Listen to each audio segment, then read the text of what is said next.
Hello everyone, very good morning to all of you. आज के दिन की शुरुआत करेंगे 8 दिसंबर 2021 के इंपॉर्टेंट करंट अफेयर के साथ। सभी क्वेश्चन आपके लिए इंपॉर्टेंट है, इसलिए ध्यान से पूरा वीडियो देखिएगा। टेलीग्राम का लिंक वीडियो के डिस्क्रिप्शन बॉक्स में दिया हुआ है, जहां से आप मेरा टेलीग्राम चैनल डायरेक्टली ज्वाइन कर सकते हैं और पीडीएफ का लिंक भी वीडियो के डिस्क्रिप्शन में आपको मिल जाएगा। तो चलिए शुरू करते हैं आज का वीडियो। और पहला क्वेश्चन है आज का, with which country India has signed 28 agreements and target of $30 billion in trade and $50 billion in investment by 2025। Hindi में क्वेश्चन का कहने का मतलब यह है कि भारत सरकार ने अभी हाल ही में इनमें से कौन सा देश है जिसके साथ एक दो नहीं बल्कि 28 समझौतों पर हस्ताक्षर किए हुए हैं। और भारत सरकार इस ट्रेड के तहत, इस पैक्ट के तहत 2025 तक ये टारगेट लेकर चल रही है कि इस देश के साथ $30 बिलियन का व्यापार हमें करना है और साथ में $50 बिलियन का इन्वेस्टमेंट करना है। तो ये देश है रशिया। रूस के साथ अभी हाल ही में भारत ने पैक्ट साइन किया है और इस पैक्ट के तहत 2025 तक हम रशिया के साथ मिलकर $50 बिलियन का निवेश करने वाले हैं और $30 बिलियन का व्यापार करेंगे सीधा सीधा। इस टाइम पे रशिया में व्लादिमीर पुतिन की सरकार है और इस पैक्ट के तहत reserve bank of India and reserve bank of Russia दोनों बैंक भी एक साथ आए हैं और दोनों बैंक ने भी एक दूसरे के साथ पैक्ट साइन किए हैं साइबर अटैक्स को रिस्पॉन्ड करने के लिए। ओके। और फ्रांस की कैपिटल है पेरिस, यूए की कैपिटल है अबू धाबी, सऊदी अरेबिया की कैपिटल है रियाद। अगला क्वेश्चन है, अभी हाल ही में फिकी, जिसको हम लोग बोलते हैं federation of Indian chambers of commerce and industry, तो फिकी के नए प्रेसिडेंट के रूप में किसको अपॉइंट किया गया है? फिकी के नए प्रेसिडेंट बनाए गए हैं संजीव मेहता। क्या नाम है इनका? संजीव मेहता। और इन्होंने सक्सीड किया है उदय शंकर को। इनसे पहले उदय शंकर प्रेसिडेंट थे फिकी के। बाय द वे आपको बता दूं, संजीव मेहता जी इससे पहले हिंदुस्तान यूनिलीवर में एमडी के रूप में कार्यरत थे। अब ये फिकी के प्रेसिडेंट बन गए हैं। फिकी की अगर बात करें तो इसकी स्थापना 1927 में करी गई थी और इसका हेडक्वार्टर है नई दिल्ली। अगला क्वेश्चन है, रिजर्व बैंक ऑफ इंडिया के द्वारा अभी हाल ही में कौन से बैंक के ऊपर एक पेनाल्टी लगाई गई है क्योंकि इस बैंक ने बैंकिंग रेगुलेशन एक्ट 1949 का वायलेशन किया है? तो ये बैंक है नगर अर्बन कोऑपरेटिव बैंक। क्या बोलते हैं? नगर अर्बन कोऑपरेटिव बैंक। ये महाराष्ट्र के अहमदनगर का बेसिकली एक सहकारी बैंक है। इन्होंने रिजर्व बैंक ऑफ इंडिया के बैंकिंग रेगुलेशन एक्ट 1949 का वायलेशन किया, जिसकी वजह से आरबीआई ने इनके ऊपर अंकुश लगा दिया है। कहने का मतलब यह है कि अब नगर अर्बन कॉरपोरेटिव बैंक जो हैं ये इंडिपेंडेंट रूप से कार्य नहीं कर पाएंगे। इनको अपना कार्य कुछ भी करने से पहले आरबीआई से परमिशन लेनी पड़ेगी। और आरबीआई की स्थापना 1935 में करी गई थी।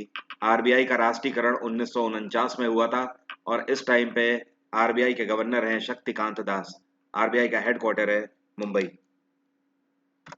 अगला क्वेश्चन है, ये कौन सी कंपनीज हैं जिनको अभी हाल ही में सिप्री के द्वारा top 100 global arms producing and military services companies की लिस्ट में शामिल किया गया है? तो भारत की ये तीनों कंपनीज है, बीईएल, एचएएल और इंडियन ऑर्डिनेंस फैक्ट्री। यहाँ पर बीईएल जो है इसको हम लोग भारत इलेक्ट्रॉनिक्स लिमिटेड के नाम से जानते हैं। बीईएल ने 66वीं रैंक हासिल करी है। हिंदुस्तान एरोनॉटिक्स लिमिटेड ने 42वीं रैंक हासिल करी है और इंडियन ऑर्डिनेंस फैक्ट्री ने 60वीं रैंक यहाँ पे हासिल करी हुई है। ठीक है, तो ये तीन वो भारतीय कंपनी है जो आपको ध्यान रखना है। सिप्री के द्वारा पूरी दुनिया में best global arms producing and military services companies में जिन्होंने अपनी जगह बनाई है। सिप्री का फुल फॉर्म है Stockholm international peace research institute. ये एक ऐसी ऑर्गेनाइजेशन है जो कि पूरी दुनिया में ऐसी कंपनियां या ऐसी संस्थाएं जो कि आर्म्स के ऊपर काम करती हैं या फिर आर्म्स प्रोड्यूस करती हैं या आर्म्स कहीं ना कहीं सप्लाई करती हैं, उन सभी के ऊपर ये अपनी रिपोर्ट बनाते हैं। और सिप्री का हेडक्वार्टर क्या है? इसका हेडक्वार्टर है सोलना, स्वीडन में पड़ता है और इसकी स्थापना 1966 में करी गई थी। इस टाइम पे सिप्री के हेड हैं डैन स्मिथ। क्या नाम है इनका? Dan Smith. ध्यान रखिएगा, ये रैंक बहुत इंपॉर्टेंट है, तीनों में से किसी की भी रैंक आप मत भूलिएगा। अगला क्वेश्चन है, who has been honoured with the award of Asia's most creative entrepreneurs and Asia's most innovative platform? अभी हाल ही में इनमें से कौन है जिनको एशिया के सबसे ज्यादा क्रिएटिव एंटरप्रेन्योर का अवार्ड मिला हुआ है, तो ये है विवेक पॉल। कौन है? विवेक पॉल। और ये जिस फर्म के फाउंडर हैं या आप बोल सकते हो सीईओ हैं, उस फर्म का नाम है सिनेमैटिक्स 9। इतना ही नहीं, ये the great Indian film festival के भी फाउंडर हैं। तो विवेक पॉल और इनके प्रोडक्शन हाउस सिनेमैटिक्स 9 दोनों को सम्मानित किया गया है। विवेक पॉल को मोस्ट क्रिएटिव एंटरप्रेन्योर के रूप में सम्मानित किया गया है और इनकी फर्म को मोस्ट इनोवेटिव प्लेटफॉर्म के रूप में सम्मानित किया गया है, जो कि शॉर्ट फिल्म और डॉक्यूमेंट्रीज बनाते हैं। आप सभी लोग ध्यान रखिए, मैं free of cost Lucent series का रिवीजन चला रहा हूं। डेली शाम को 5 बजे ये क्लास होती है, अनअकैडमी पर स्पेशल क्लास। इस क्लास का लिंक वीडियो के डिस्क्रिप्शन बॉक्स में दिया हुआ है, आप डायरेक्टली खुद को रजिस्टर कर लीजिए। सभी के लिए फ्री ऑफ कॉस्ट है। आज भी शाम को 5 से 6 ये क्लास होगी और इस क्लास को अटेंड करने के लिए अनलॉक कोड है वरुण 777। आप ये कोड डालेंगे तो ये क्लास आपकी खुल जाएगी। ये जो सीरीज है ये मैंने स्टार्ट करी है 5 दिसंबर से और ये 14 दिसंबर तक डेली शाम को 5 से 6 क्लास यहाँ पर होती रहेगी। तो आप एक भी क्लास यहाँ पर मत छोड़िए। डेली शाम को 5 से 6 मेरे साथ ल्यूसेंट के most important static GK questions को रिवीज करिए। साथ में प्लस में स्टैटिक जीके का मेरा कोर्स चल रहा है, वर्ल्ड ज्योग्राफी का भी कोर्स चल रहा है। आप मुझे अनअकैडमी प्लस में भी ज्वाइन कर सकते हो डिस्काउंट कोड वरुण 777 के साथ। इस कोड की मदद से आपको बेस्ट ऑफर्स और साथ में 15% तक का डिस्काउंट अवेल हो जाएगा। इस कोड की मदद से आप UPSC, state PSC, IIT JEE, SSC, railway, bank किसी का भी सब्सक्रिप्शन ले सकते हो अनअकैडमी पर। अगला क्वेश्चन है, who has been appointed as managing director and CEO of Ujjivan small finance bank for 3 year tenure. अभी हाल ही में उज्जीवन स्मॉल फाइनेंस बैंक के नए एमडी और सीईओ के रूप में अगले 3 साल के लिए किसको अपॉइंट किया गया है? तो ये अपॉइंट किए गए इतरा डेविस। क्या नाम है इनका? इतरा डेविस। और इन्होंने सक्सीड किया है नितिन चुग को। मतलब इनसे पहले नितिन चुग एमडी और सीईओ थे उज्जीवन स्मॉल फाइनेंस बैंक के। इस बैंक की स्थापना साल 2017 में करी गई थी। इसका हेडक्वार्टर है बेंगलोर। अगला क्वेश्चन है, इनमें से कौन है जो कि उत्तर प्रदेश के अंदर 9,600 करोड़ की लागत के 3 मेगा प्रोजेक्ट्स का शुभारंभ कर रहे हैं? तो कल के दिन इसका शुभारंभ कर दिया गया है और किसके द्वारा किया गया है? तो प्रधानमंत्री नरेंद्र मोदी ने उत्तर प्रदेश के अंदर 3 मेगा प्रोजेक्ट्स का शुभारंभ किया हुआ है। अब यहाँ पर एक चीज आपको ध्यान रखनी है, आपसे क्वेश्चन ये भी पूछ सकता है कि उत्तर प्रदेश में कौन से डिस्ट्रिक्ट से प्रधानमंत्री नरेंद्र मोदी ने इसका उद्घाटन किया है? तो उत्तर प्रदेश में गोरखपुर से इसका उद्घाटन किया गया है। ठीक है, गोरखपुर में नए एम्स को स्टार्ट कर दिया गया है। ये एम्स 300 बेड का हॉस्पिटल बनाया गया है। ये एक सबसे बड़ी न्यूज है। और साथ में गोरखपुर में ही एक नई फर्टिलाइजर फैक्ट्री का भी उद्घाटन किया गया। तो ये जो 3 मेगा प्रोजेक्ट्स हैं, इनको करीब करीब 150 एकड़ जमीन में बसाकर तीनों मेगा प्रोजेक्ट्स का शुभारंभ किया जा रहा है प्रधानमंत्री नरेंद्र मोदी के द्वारा। तो क्वेश्चन इंपॉर्टेंट है, ध्यान रखिएगा। इस क्वेश्चन को 3-4 तरीके से आपसे पूछा जा सकता है कि अभी हाल ही में प्रधानमंत्री नरेंद्र मोदी ने कौन से राज्य के अंदर 9600 करोड़ के मेगा प्रोजेक्ट का शुभारंभ किया हुआ है? तो आपका आंसर होगा उत्तर प्रदेश। अगर आपसे डिस्ट्रिक्ट पूछता है तो भी ध्यान रखिएगा गोरखपुर, या फिर आपसे ऐसे भी पूछ देगा कि अभी हाल ही में नए एम्स का उद्घाटन कौन से शहर में किया गया, तो भी आपको ध्यान रखना है गोरखपुर में किया गया।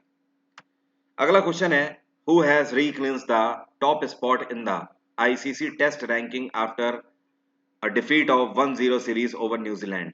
अभी हाल ही में न्यूजीलैंड को 1-0 से हराने के बाद आईसीसी टेस्ट रैंकिंग में टॉप पे कौन आ गया है? तो टॉप पे आ गया है भारत। एक बार फिर से इंडिया आ गया है आईसीसी टेस्ट रैंकिंग में नंबर 1 पे। नंबर 2 पे इस टाइम पे न्यूजीलैंड चल रहा है और नंबर 3 पे चल रहा है ऑस्ट्रेलिया। आईसीसी की स्थापना करी गई थी 1909 में। आईसीसी का हेडक्वार्टर है दुबई और इसके चेयरपर्सन है ग्रेग ब्रैकली। क्या नाम है? ग्रेग ब्रैकली। पिछले साल के आखिर में ही इनको अपॉइंट किया गया था। अगला क्वेश्चन है, who has become the first cricketer in history to register 50 wins international matches. पूरी दुनिया में पहले ऐसे क्रिकेटर ये कौन बन गए हैं जिन्होंने अपने दम पर 50 इंटरनेशनल मैचेस जिताए हैं? तो ये हैं the one and only Virat Kohli. Virat Kohli पूरी दुनिया में पहले ऐसे क्रिकेटर हैं जिन्होंने अपने दम पर अक्रॉस एवरी फॉर्मेट, चाहे वो टेस्ट हो, चाहे T20 हो और चाहे वनडे हो, हर कैटेगरी में टोटल अगर मिलाएं तो 50 मैचेस जिताए हुए हैं। अगला क्वेश्चन है, अभी हाल ही में एशियन यूथ पैरा गेम्स हुए हैं 2021 के। आप सभी को पता है पिछले 3 दिनों से लगातार मैं आपसे बात कर रहा हूं इसके बारे में। साथ में कई सारे क्वेश्चंस भी हम लोगों ने डिस्कस किए हैं पिछले 3 दिनों में। तो बात यहीं से है कि एशिया यूथ पैरा गेम्स 2021 जो अभी हाल ही में बहरीन में हुए, उसमें भारत ने टोटल कितने मेडल जीते हैं? तो भारत ने 16 मेडल इसमें जीते हैं इस बार। तो हमने 16 मेडल 2021 में एशिया यूथ पैरा गेम्स में जीते हैं। अब एक चीज यहाँ पर समझिए, इसी तरीके से आपसे और क्वेश्चन पूछेगा कि इस साल टोक्यो ओलंपिक्स में भारत ने कितने मेडल जीते। तो ध्यान रखिएगा, टोक्यो ओलंपिक्स में 7 मेडल हमने जीते हैं।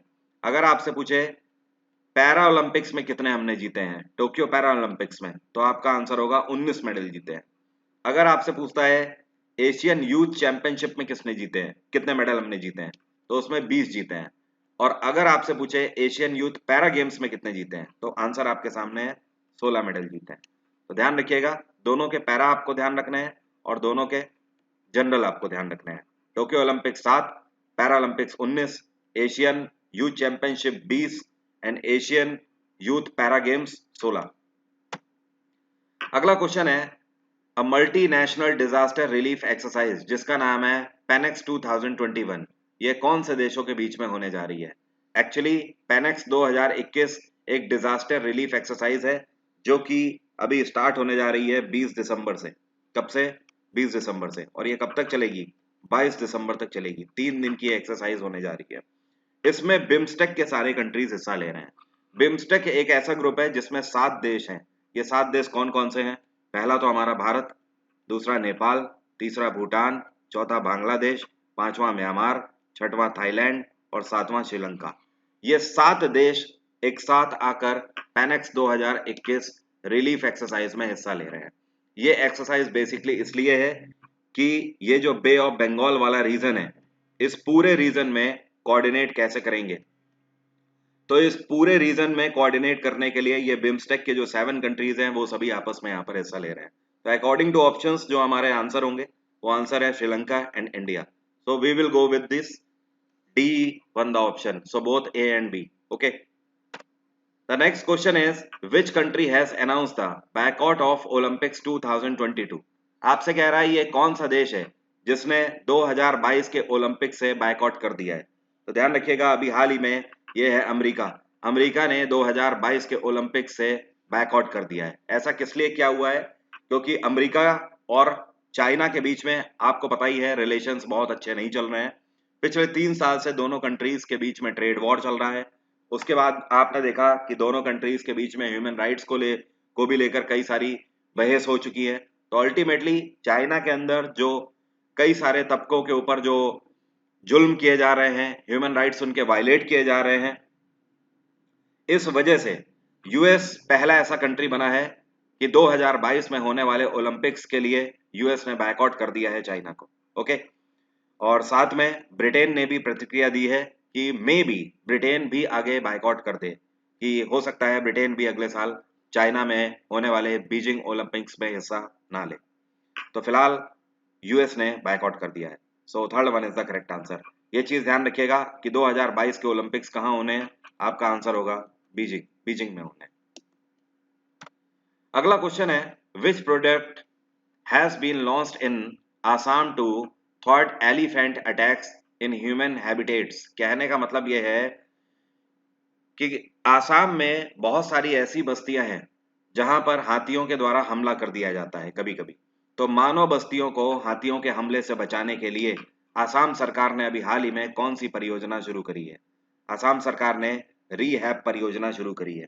अब यहाँ पर रीहैब का मतलब क्या है समझिए, इसको बोलते हैं reduce elephant human attacks using बीज। यहाँ पर नीचे भी लिखा हुआ है, आप पढ़ सकते हो, reducing elephant human attacks using बीज। इसका मतलब यह है कि मधुमक्खियों का यूज करके हाथियों को दूर भगाया जाएगा जिससे कि हाथी मानव बस्ती पर हमला ना कर पाए। तो ये आसाम में हेमंता बिस्व शर्मा की सरकार के द्वारा चलाया गया है एक नई परियोजना। और आसाम में गवर्नर कौन है? ये हैं जगदीश मुखी। अगला क्वेश्चन है ये कौन सा देश है जिसने अभी हाल ही में डेविस कप 2021 का टाइटल अपने नाम कर लिया है? तो 2021 का डेविस कप अभी हाल ही में रशिया ने जीत लिया है। तो रशियन टेनिस फेडरेशन इस बार की विनर रही डेविस कप 2021 में। आपको पता है डेविस कप को टेनिस का वर्ल्ड कप भी बोला जाता है। डेविस कप टेनिस का एक ऐसा टाइटल है जिसकी शुरुआत करी गई थी सन 1900 में। और आज तक सबसे ज्यादा बार ये कौन सा देश है जिसने डेविस कप का फाइनल या फिर आप बोल सकते हो डेविस कप टाइटल अपने नाम किया है? तो ये है अमेरिका। अमेरिका ने टोटल आज तक 32 बार अपने नाम किया है डेविस कप का टाइटल। ठीक है, तो फिलहाल आपको ध्यान रखना है इस साल का विनर रहा रशिया। रशिया की कैपिटल है मॉस्को, ब्रिटेन की लंदन, यूएस की वॉशिंगटन एंड फ्रांस की पेरिस। रशिया में व्लादिमीर पुतिन की सरकार है, फ्रांस में इमैनुअल मैक्रोन की सरकार है, ब्रिटेन में बोरिस जॉनसन की सरकार है और यूएस में जे बिडेन की सरकार है। अगला क्वेश्चन है, यह कौन सा मंत्रालय है जिसने अभी हाल ही में स्वच्छ भारत मिशन अर्बन 2.0 के तहत एक एमओयू साइन किया है और इस एमओयू के तहत ये वेस्ट मैनेजमेंट सेक्टर के ऊपर काम करेंगे। मतलब कहने का जो कूड़ा करकट है, जो गार्बेज है, उसको किस तरीके से रिसाइकल किया जाए उसके ऊपर कार्य करेंगे। तो ये मंत्रालय है ministry of housing and urban affairs. अब ministry of housing and urban affairs पूरे भारत भर में कई ऐसी योजनाएं चलाएगा जिसके तहत जो कूड़ा करकट है उसको प्रॉपर तरीके से रिसाइकल किया जाए। ओके, और ये मंत्रालय किसके पास है? हरदीप सिंह पुरी के पास। पेंशन स्कीम मंत्रालय प्रधानमंत्री नरेंद्र मोदी के पास खुद है। एजुकेशन मंत्रालय के इस टाइम पे मिनिस्टर है धर्मेंद्र प्रधान और रेलवे मंत्रालय है इस टाइम पे अश्वनी वैष्णव के पास। तो आज की बात यहीं तक रहेगी। अनअकैडमी को सब्सक्राइब करने के लिए वरुण 777 डिस्काउंट कोड आप यूज कर सकते हैं। इसकी मदद से एक्स्ट्रा ऑफर्स एंड 10% तक का डिस्काउंट आपको मिल जाएगा। अभी फिलहाल कुछ दिन तक आप इसकी मदद से 15% तक का भी डिस्काउंट अवेल कर सकते हो अपने क्रेडिट पॉइंट यूज करके। तो आज की बात यहीं तक। Bye bye, take care, have a nice day. आज शाम को 5 बजे मिलना मत भूलिएगा ल्यूसेंट की स्टैटिक जीके क्लास में। आपका दिन मंगलमय हो।